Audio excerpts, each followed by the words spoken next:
네, 안녕하세요. 저는 정신과 의사 뇌부자들 채널을 운영하고 있는 정신건강의학과 전문의 김지용입니다. 반갑습니다. 일단은 도파민에 대해서는 다들 많이 들어보셨을 거예요. 어떤 재미, 흥미를 느낄 때 우리 뇌에서는 도파민이라는 신경 전달 물질, 호르몬이 나오고요. 그때 우리는 쾌감을 느낍니다. 이거는 진화론적으로 우리의 생존을 위해서 어쩔 수 없이 만들어진 건데요. 예를 들어서 우리가 맛있는 거를 먹을 때 내가 원하는 이성과 만나는 데 성공했을 때 이럴 때 도파민이 나오고요. 그래서 우리가 그 행동을 더욱더 열심히 하도록 만드는 강화 물질, 강화 시스템이라고 보면 됩니다. 그런데 이게 인위적으로 좀 자극받게 되는 경우들이 있어요. 대표적으로는 마약, 그리고 오늘 얘기할 도박, 이런 것들이 있겠죠. 이런 경우에는 우리 뇌에서 도파민이 우리가 일상적인 경우에 겪을 수 있는 것보다 훨씬 더 많이 나오게 됩니다. 이거에 어느 정도 많이 나오는지에 대해서는 기존에 연구한 것들이 있는데요. 예를 들어서 우리가 일상에서 느낄 수 있는 행복이 그때 한 도파민 수치가 한번 100이라고 해봐요. 엄청 굶었다가 맛있는 음식을 먹을 때는 한 150 정도 나온다고 생각을 하면 됩니다. 그리고 우리가 또 담배 한번 태우기 시작하면 쉽게 끊지 못하잖아요. 니코틴으로 인해서 도파민이 나오는 건 한 200 정도라고 보면 되고요. 그 다음에 마약도 종류에 따라서 다른데 코카인 같은 것들은 이제 한 400 정도 얘기하기도 하고요. 필로폰 같은 경우는 정말 1000이 넘어가는 경우도 있다고 해요. 그런데 이 도박 같은 경우에는 한 200에서 300 정도로 보고가 되고 있습니다. 도박의 종류에 따라서, 사람에 따라서 약간씩은 다르지만요. 그러니까 우리가 평상시 일상생활에서 정말 맛있는 거를 먹고 혹은 사랑하는 사람과 사랑하고 이것보다 더 높은 수준의 쾌락을 내가 원하면은 즉각 얻을 수 있는 거예요. 이걸 우리 뇌가 한번 학습하고 나면은 야, 이렇게 재밌는 게 있는데 왜 안 해? 라고 계속 갈망감을 떠올리게 만듭니다. 도박을 하면은 누구나 이 습관적 도박에서 이제 중독 문제로까지 이어질 수가 있습니다. 근데 당연히 이어지는 경우도 있고 아닌 경우도 있어요. 나는 괜찮겠지 싶겠지만 그래도 중독에 좀 더 취약한 사람들이 있거든요. 그리고 우리가 모든 문제가 어느 정도씩은 유전적인 기질을 띠고 있어요.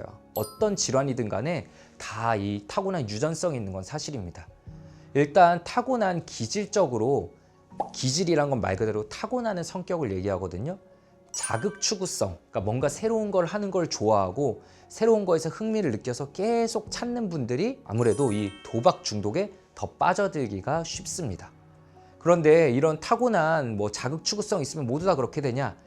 이거 플러스 이제 우리가 위험 회피성이라고 부르거든요. 좀 뭔가 또 위험한 거는 회피하고 불안을 쉽게 느끼는 분들은 중독에 그래도 덜 빠져들 수 있는데 위험 회피성이 동시에 낮다. 이러면 아무래도 리스크가 좀 더 올라갑니다. 그래서 이 도박 중독에 빠져드는 분들을 보면은 이런 타고난 기질을 바탕으로 삶을 되게 잘 살아오신 분들이 있어요. 자기 사업도 확장을 잘하고 자기 영역에서 인정을 받으면서 살아왔는데 어느새 나도 모르게 도박에 빠져들게 되는 경우들이 있고요. 그래서 우리가 도박 중독의 유병률, 이제 전체 인구 중에 도박 중독에 빠진 사람이 얼마 정도 되냐, 전 세계적으로 연구를 보면 한 2% 정도로 보통 봅니다.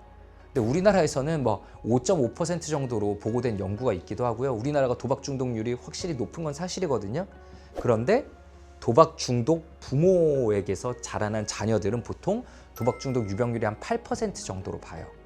그러니까 우리가 가족력이 없더라도 한 2% 정도는 걸릴 수 있는데 가족력이 있을 경우에는 한 8% 정도로 유병률이 올라가니까 우리 부모님이나 가까운 친지가 이런 도박 문제로 고생하는 걸 본 적이 있다라고 한다면 스스로 타고난 그 리스크를 좀 어느 정도는 인정하고 애초에 그 영역에 발을 들이는 거를 조금 더 조심해야겠죠. 많은 분들이 이렇게 얘기하세요. 나는 컨트롤한다. 나는 원하면 지금 당장이라도 한두 달 끊을 수가 있다. 사실 스스로는 잘 구분 못 하시는 경우들이 대부분이에요. 근데 이걸 어떻게 구분할 수 있냐? 결국 끊었을 때도 그 사람 마음 속에서, 그 사람 뇌 속에서 어떤 생각들이 돌아가고 있냐가 중요하거든요. 예를 들어 지난 2달 동안 도박을 안 했다? 그럼 그동안 도박 생각 안 하고 사셨어요. 그냥 일상 잘 어울리면서 살고 친구들과 재밌는 거 즐기고 그러다가 야, 우리 모이는 김에 이번에 가볍게 한 판 할까? 라고 할 때 내 여윳돈 수준에서 걸고 돌아가서 또 별로 생각 안 하는 겁니다. 근데 도박 중독에 있는 분들은 그 한두 달 끊긴 시간 동안 사실 내적 갈등이 엄청나요. 머릿속에서 내가 잃은 돈 계속 생각나고 그걸 어떻게 복구해야 될지 혹은 더 판돈을 걸어야 될지 돈 잃은 걸 어떻게 메꿔야 될지 뭐가 문제였을지 계속 시뮬레이션하고 그 갈망감에 시달립니다. 그래서 겉으로 보기에는 똑같이 도박을 끄는 기간일 수 있어도 그 사람의 뇌에서 어떻게 돌아가고 있냐가 도박 중독인지를 보여주는 거거든요. 그래서 도박 중독을 진단하는 저희 정신과 의사들의 교과서인 DSM이라는 책에서는 지난 12개월의 기간 동안 이 9개의 진단 기준 중에 4개 이상이 해당할 때 우리가 도박 중독으로 보게 되는데요. 중독의 3요소, 일단은 내성, 금단, 갈망, 이 3개는 들어가요. 그래서 점점 더 큰 판돈을 걸게 되는지, 내성이 있는지, 그만두고 나면은 계속해서 생각이 나는지, 계속 또 하고 싶고 짜증나고 이런 것들이 있는지, 머릿속으로 계속 시뮬레이션하고 또 도박을 하고 싶은 충동이 계속해서 드는지, 이런 것들이 있고요. 그래서 내가 이런 내성, 금단, 갈망 때문에 도박을 끊으려고 했는데 결국 실패한 적이 있는가? 그리고 나는 스트레스를 받을 때마다 아니면 우울하거나 불안할 때마다 도박으로 풀려고 하는 정서적 도박이 있는가? 그리고 패배 후 도박이라고 해서 내가 돈을 잃었을 때 그거를 결국 또 도박으로 따려고 하는가? 가까운 친구나 가족들에게 이 도박 때문에 거짓말을 한 적이 있는가? 그리고 도박 때문에 결국 사람들에게 빚을 진 적이 있는가? 나의 이런 사회 직업적인 환경이 도박 때문에 무너진 적이 있는가? 지금까지 말씀드린 이 9가지 진단 기준에서 4개가 지난 12개월 중에 해당될 때 우리는 도박 중독을 진단하게 됩니다. 근데 중독에 빠져들게 되면 아무래도 객관적인 시각을 잃어버리게 되거든요. 그래서 나는 아니다 라고 말은 그렇게 하지만 결국은 우리가 말이 아닌 행동으로 그 사람을 판단해야 될 때가 많습니다. 네, 이 영상 보시는 분들께 제가 좀 실망감이나 찬물을 끼얹는 발언이 될 수도 있겠지만 중독은 정말로 쉽게 회복되지 않습니다. 굉장히 어려운 문제예요. 대부분 실패한다라는 거를 일단은 인정하고 들어가야지 그나마 성공할 가능성이 올라갑니다.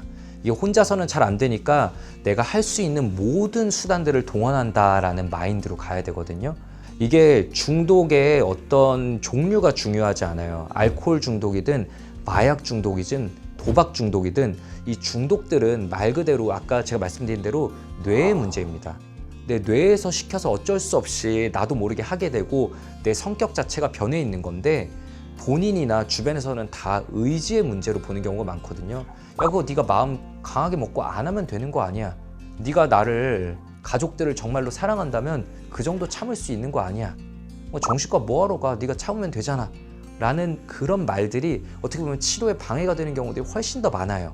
그럼 본인도 막 열심히 참는데 결국은 또 하게 되고 그럼 자괴감이 더 들고 우울해지고 불안해지면은 아까 말씀드린 도박 중독의 기준인 정서적 도박, 그럴 때마다 도박으로 또 회피하게 되고, 왜냐하면 도박하는 동안은 그걸 잠시 잊을 수 있거든요. 그러면 더 큰 문제를 일으키고 이렇게 악순환으로 이어지는 경우들이 많습니다. 이게 단순히 의지의 문제가 아니라 뇌의 문제라는 거를 반드시 인정하고 치료를 시작해 주셨으면 좋겠고요. 그럼 치료를 하게 되면은 이게 다 잘 풀리냐? 정말 안타까운 말이지만 또 마냥 그렇지가 않아요. 여러 연구 결과들이 있지만 한 연구 결과에서는 치료 후 치료도 잘 받았는데 그 뒤 1년 지났을 때 1년 후에 도박을 전혀 하고 있지 않은 사람들의 비율이 8% 정도밖에 안 된다라는 연구 결과도 있을 정도입니다. 그러니까 정말 재발이 흔해요. 그렇다면 이게 왜 재발이 흔하게 이어지는지, 이 사람이 가지고 있는 어떤 심리적인 특징이나 뇌의 특징들이 뭔지, 아니면 이 사람이 속해 있는 가족 집단의 특징이 뭔지, 이 사람이 지금 받고 있는 심리사회적 스트레스가 뭔지, 재발로 계속 이어지게 되는 취약 요인들이 뭔지, 이런 것들을 전문가와 같이 면밀히 찾아보고 분석하고 하나하나 맞춤 처방을 하는 게 필요하거든요. 그래서 정말 어려운 길이다. 그러므로 받을 수 있는 도움들은 다 받아야 된다라는 사실부터 먼저 꼭 말씀드리고 싶습니다. 사실 예전에는 입원 치료를 되게 많이 했던 게 사실이에요. 저도 이제 제가 전공의로서 폐쇄병동에 근무하고 이럴 때 예전에 우리나라에서 도박 문제에 있어서 가장 권위자라고 할 수 있는 교수님께서는 도박 중독의 가장 권위자이신데 본인이 보는 게 아니라 산속에 있는 병원으로 보내신 거였어요. 왜냐? 그게 치료에 제일 좋기 때문이었죠. 한 3개월, 6개월 편히 쉬다 오시라 라면서 도박할 수 있는 환경과 아예 떨어뜨려 버리고, 그리고 중독 물질과 중독 환경과 떨어진 상태에서 본인을 한번 좀 돌아보고 행복을 느낄 수 있는 다른 요인들을 찾아보고, 이런 환경이 만들어지면 사실 제일 좋은 거거든요. 그런데 이제는 또 시대가 많이 변해서 입원 치료로 이어지는 경우는 잘 없고, 입원 치료까지 좀 진행되기 힘든 환경인 것들도 사실이에요. 그래도 우리가 할 수 있는 것들은 다 찾아봐야 되는데요. 일단 1번으로는 약물 치료를 할 수 있는지도 저희도 면밀히 검토해 봅니다. 도박 중독이 있다고 해서 모두 다 약물 치료를 하진 않아요. 그리고 약물 치료 종류가 한 가지인 것도 아니고요. 한번 찾아보면 어떤 경우들이 있냐. 본인이 잘 인지 못하고 있었지만 우울증이 동반되어 있는 경우가 상당히 많습니다. 이 도박 문제 때문에 우울증이 온 경우도 있고요. 아니면 기저에 우울증이 있어서 우리 전두엽 기능이 떨어져서 충동 조절 능력도 떨어지고 다른 거에서 흥미를 느끼지 못하니까 셀프 메디케이션 하듯이 재미를 느끼기 위해서 도박에 빠졌는 경우들이 상당수 있거든요. 그 경우에는 항우울제를 사용한 치료를 합니다. 이분이 우울해서 하는 경우도 있지만 우울감을 잘 느끼지 못하더라도 전두엽의 기능이 떨어진 것을 회복시키기 위해서 항우울제를 통한 치료를 하면은 도박 중독으로부터 꽤나 헤어나오는 경우들도 있어요. 또한 사람에 따라서 다르지만 그 사람이 기존에 ADHD가 있었는데 ADHD가 잘 모르고 있었던 경우에 도박 중독으로 이어지는 경우도 많습니다. ADHD는 타고난 질환이에요. 어릴 때부터 우리가 충동 조절 능력이 좀 약하고 자극 추구성이 강한 기질을 보이게 되는데, 그 경우에 치료받지 않고 성인으로 가게 되면은 도박 중독이나 이런 물질 중독으로 이어지는 경우들이 많습니다. 이 경우에는 ADHD에 대한 치료를 해야지 당연히 도박 중독에서 헤어나올 가능성이 올라갑니다. 이런 원인이 되는 기질, 뇌의 기질적인 문제를 치료하지 않고, 약물 치료하지 않고 그냥 참기만 참아라 라고 하는 거는 그 사람에게 있어서 너무 가혹한 거거든요. 그리고 또한 그냥 이런 ADHD나 우울은 따로 없지만 이 사람이 가진 중독 성향이 너무 강하다.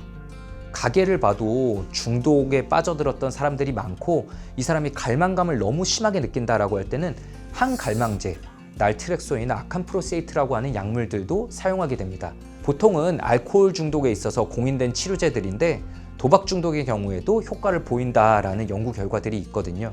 그래서 이 사람이 어떤 기질적 요인에 의해서 이렇게 빠져들게 되는지, 그것이 어떤 뇌의 문제여서 의지로만 극복이 안 되는지를 면밀히 평가하고 그에 대해서 맞춤 약물 치료를 하는 게 제일 중요해요.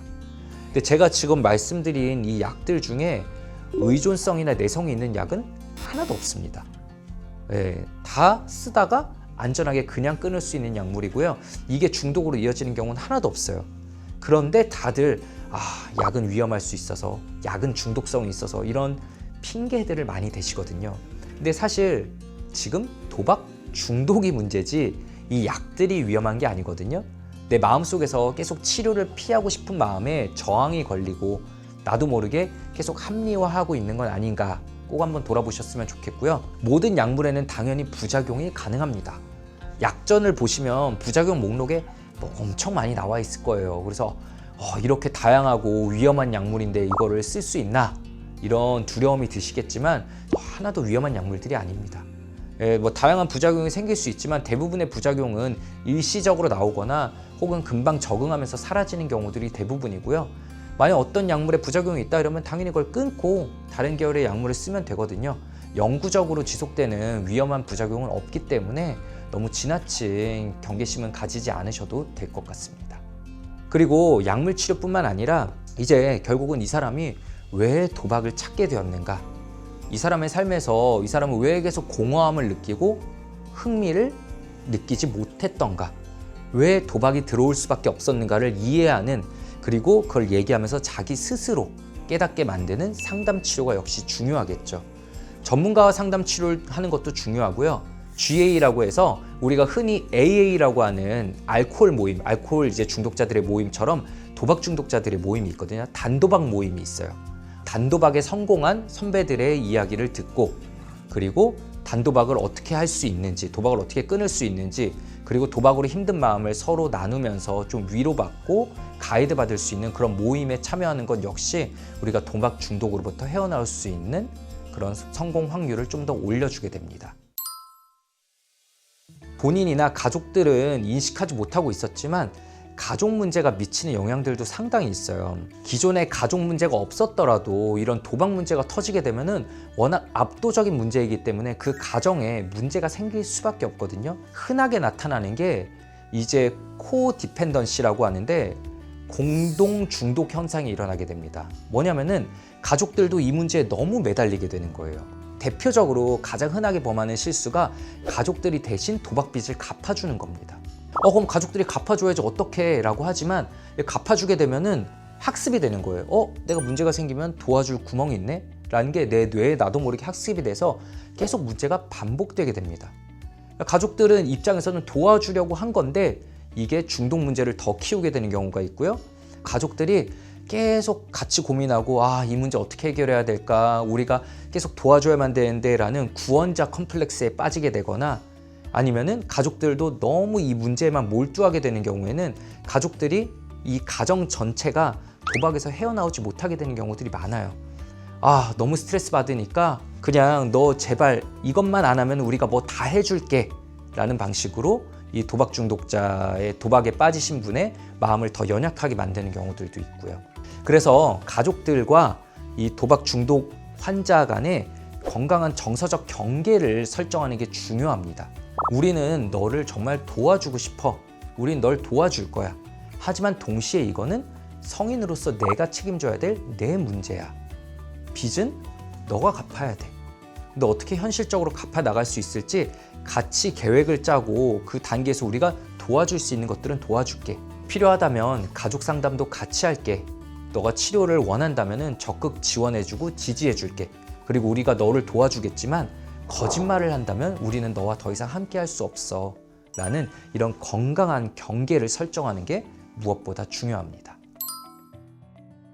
정신과 진료에 대해서 정말 많은 오해가 있어요. 그리고 도박 중독에 빠지신 분들이 정신과에 그렇게 생각보다 많이 오시지는 않습니다. 왜냐하면 기존에 정신과에 대해서 가지고 있는 사회적인 편견과 오해가 너무 많아서 그 문턱이 높기도 하고요. 이게 남성분들이 아무래도 도박 중독으로 빠지는 경우가 더 많거든요. 근데 정신과에는 여성분들이 더 많습니다. 이게 뭐냐면 심리적으로 우리가 어려움을 겪을 때 여성분들은 남들에게 이걸 털어놓고 적극적인 도움을 받는 사회적 분위기, 사회 문화적인 분위기가 이미 형성되어 있는데 남성분들은 정신과에 그 약한 사람이나 가지 누가 가? 라고 본인의 문제를 꼭꼭 눌러 담으면서 결국은 도박이나 술 문제 등으로 퍼지게 되는 경우가 훨씬 더 많기 때문이거든요. 그래서 나나 우리 가족 속에 나도 모르게 숨어 있었던 정신과에 대한 이런 높은 문턱, 사회적인 오해들을 좀 해소하는 게 일단 중요한데요. 많은 분들이 이런 얘기를 하세요. 정신과에 가게 되면 내가 나중에 취업하는 데 있어서 혹은 지금 회사에서 승진하는 데 있어서 불이익을 겪게 되는 거 아닌가? 이런 얘기들을 많이 하십니다. 혹은 청소년들이 도박 문제에 빠졌을 때 부모님들께서 나중에 대학 갈 때, 나중에 취업할 때 문제되는 거 아니냐라고 정신과에는 끝끝내 안 보내시는 경우들이 많이 있어요. 그런데 이거는 분명히 엄연한 개인정보이기 때문에 보호가 됩니다. 우리가 어디 정형외과 간 거, 내가 내과 간 거, 우리 회사에서 다 알고 있는 거 아니잖아요. 당연히 몰라요. 알 수가 없습니다. 이 내 개인 의료 정보가 회사나 이런 곳에 제출되는 건 당연히 법적으로 강하게 금지되어 있고요. 정신과 진료 의무 기록을 제출해야만 하는 특정 직역이 있습니다. 파일럿으로 근무한다던가 아니면은 국정원에 혹은 청와대에 근무하는 이런 특수 직역이 아닌 이상해야 내 진료 사실이 그 어디에도 알려지지 않고 내가 피해 볼 일은 없다고 단호하게 말씀드릴 수 있어요. 그렇기 때문에 정신과 진료가 실제로 내가 앞으로 살아가는 데 있어서 불이익이 미쳐지는 경우는 사실 저는 그렇게 본 적이 없습니다. 근데 그럼에도 불구하고 내가 이거를 끝까지 이런 이유들로 핑계들로 합리화하면서 피해가는 데는 아까 말씀드린 것처럼 내 마음속에 어떤 강한 저항감이 있기 때문이에요. 내 마음, 내 뇌를 다른 누군가에게 열어놓고 맡긴다라는 거는 좀 뭔가 타고난 불안감을 조장하는 게 있거든요. 하지만 아까 말씀드린 것처럼 도박 중독은 내 의지만으로는 절대 해결할 수가 없고 이대로 놔두게 되면 계속 키우면서 내 삶을 완전히 무너뜨리게 된다. 그래서 결국은 포기하고 치료를 받아들이는 게 필요해요. 우리가 도박 중독의 회복을 4단계로 나눕니다. 1단계가 포기 단계예요. 포기 단계. 말 그대로 도박 문제에 있어서 포기하는 겁니다. 말 그대로 나의 취약성을 인정하는 게 치료로 들어가는 1번 단계일 거고요. 만약 이 영상을 지금 찾아서 보고 계시다면은 사실 내 마음속에서는 이거 너가 혼자서는 할 수 없는 문제야. 이제는 내려놓을 때가 됐어. 혼자서 고집 부리는 거는 내려놓을 때가 됐어라는 내 내면의 목소리가 있기 때문이겠죠. 이제는 좀 포기하고 다음 단계, 결심의 단계로 넘어갈 때가 되지 않았나 저는 생각을 합니다. 제가 아까 회복에는 4단계가 있다고 말씀드렸는데요. 포기, 결심, 재건, 성장 이 4단계가 있습니다. 간단하게 말씀드려볼게요. 포기는 아까 말씀드린 것처럼 아직 내려놓지 못하고 있는 상황이에요. 뭔가 그만둬야지 하면서도 마음속에서는 계속 도박을 바라고 있고요. 실제로는 그래서 재발 가능성이 아주 높은 단계입니다. 다음으로 결심. 나는 이제 도박 그만하기로 했어 라고 주변에도 얘기를 합니다. 이 단계가 되게 많아요. 그런데 마음속에서는 실제로 뭘 해야 될지 모르겠고 구체적인 계획이 없어요. 그래서 매우 위험합니다. 다음으로 재건. 이제 진짜로 받아들이고 건강한 삶을 만들고 계획해서 빚을 갚아나가고 이러고 있지만 간간히 마음속에서는 그래도 도박하고 싶은데, 그래서 재발로 이어지는 경우도 되게 많아요. 근데 재건이 뭐냐? 말 그대로 가끔씩 무너지기도 하지만 계속 쌓아 올리는 이 과정이 결국은 완치로 가는, 진짜 성장으로 가는 단계 중 일부라는 거죠. 마지막으로는 성장. 이 성장 단계에 이르려면은 정말로 도박을 극복하고 도박이 있기 이전의 삶보다 오히려 더 잘 살게 되는 경우들이 많습니다.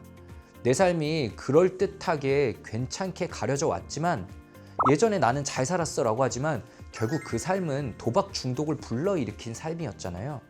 이전의 삶에는 뭐가 문제가 있었던 게 사실이에요. 근데 티나지 않고 가려오다가 결국에는 도박 중독이라는 문제로 와르르 무너져 내린 거죠. 이 와르르 무너져 내린 거를 잘 재건하고 성장까지 하게 되면 이전의 삶보다 더 행복하고 튼튼하게 사는 경우들이 실제로 많습니다. 강한 도파민 분비, 강한 자극이 왔던 뇌는 그 자극이 없어지면은 이제 자극에 대한 역치가 올라갔었기 때문에 웬만한 거에서는 흥미를 못 느낍니다. 흥미를 못 느끼는데, 그래서 이제 재밌는 거를 또 찾아야 돼요. 재밌는 걸 찾아야 되니까 뭔가 재밌는 걸 하려 그러면은 주변에 눈치가 엄청 보이죠. 이제 가족이나 주변에서 와, 쟤 도박하던 애가 정신 못 차리고 또 게임하네? 정신 못 차리고 놀러 다니네? 정신 못 차리고 술자리 나와 있네? 이런 눈치들을 보게 되면은 마치 수도승처럼 아무것도 안 하고 꾹꾹 눌러 담는 삶을 살게 돼요. 그러다 보면은 또 뻥 터집니다. 결국 도박으로 이어져요. 그러니까 제가 이제 도박 중독, 어떤 중독이든 간에 그 끊은 다음에 그분이 어떻게 지내는지를 봤을 때 재미를 추구하면서 사는 사람들은 결국은 잘 낫고요. 이거를 꼭 참아야 되는 사람들은 결국 재발로 이어지게 됩니다.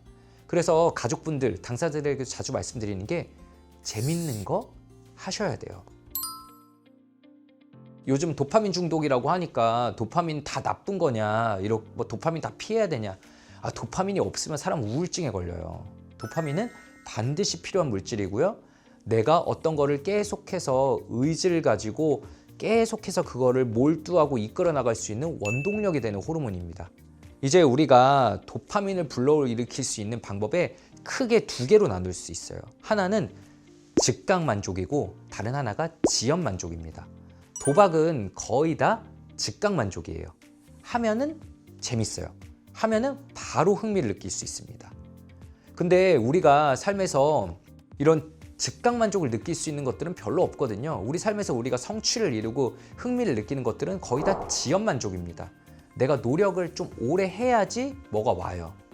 예를 들어서 요즘 질려서 많이 드는 게 자꾸만 배달 음식만 시켜 먹게 된다. 이게 되게 중독적이다. 왜냐하면 이게 좀 즉각 만족에 가깝습니다.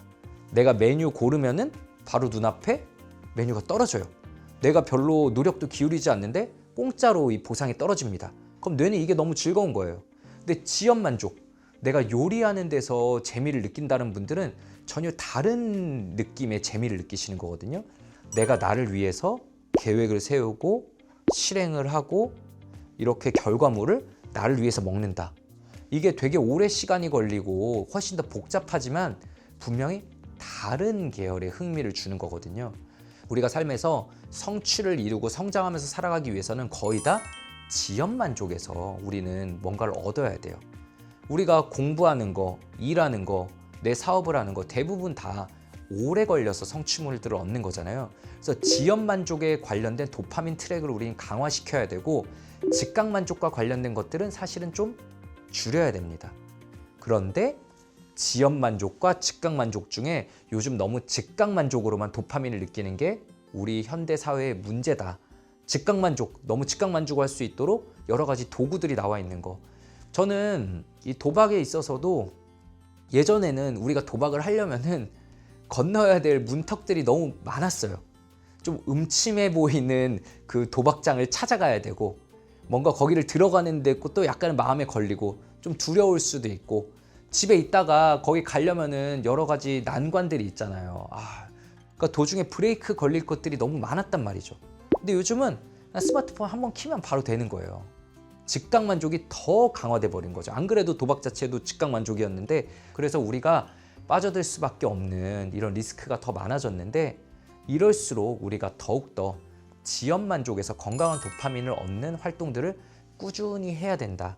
근데 아까 말씀드린 것처럼 즉각 만족을 통해서 너무 활성화됐던 도파민 지금 너무 힘들어요.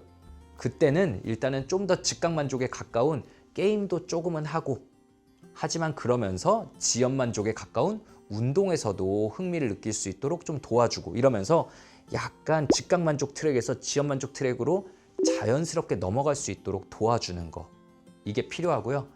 행복이 빈도가 중요합니다. 내 삶에 지연 만족을 통해서 꾸준히 도파민이 건강한 도파민이 들어오고 있으면은 굳이 내가 더 자극적인 거를 찾을 필요가 없어요. 이 지연 만족을 통한 건강한 도파민은 중독적인 게 굉장히 낮거든요. 그러니까 내 삶에서 좀 지연 만족을 느낄 수 있는 도파민들은 어떤 게 있는가? 내 삶에 이런 게 충분히 들어와 있는가? 한번 검토해 보시면 참 좋을 것 같습니다. 거듭 말씀드리지만 중독이 있었다고 해서 이 사람이 이제 재미와 관련된 모든 것들을 다 끊고 그냥 마치 수도승처럼 다 참으면서만 지내면은 반드시 재발로 터지게 된다라는 거를 당사자분들이나 가족분들도 꼭 다 이해해 주시면 좋겠습니다. 제가 아까 이제 회복에는 4단계가 있다고 말했잖아요. 마지막은 성장 단계. 그리고 성장 단계에서는 도박에 빠지기 이전 삶보다 오히려 더 잘 산다. 라는 말씀을 드렸어요. 이거는 우울증에도 해당되는 말이고요. 여러 정신질환들에 해당되는 말입니다. 결국은 예전에 잘 사는 것처럼 보였어도 정신질환을 유발한 우울증이나 중독 문제를 유발한 어떤 삶의 문제가 있었다는 거죠. 그럼 그 삶의 문제는 뭐였냐? 다 자세히 들여다보면 대부분 진짜 자기가 없는 삶이 많아요. 진짜 내가 없는 삶을 살아오신 경우들이 많습니다.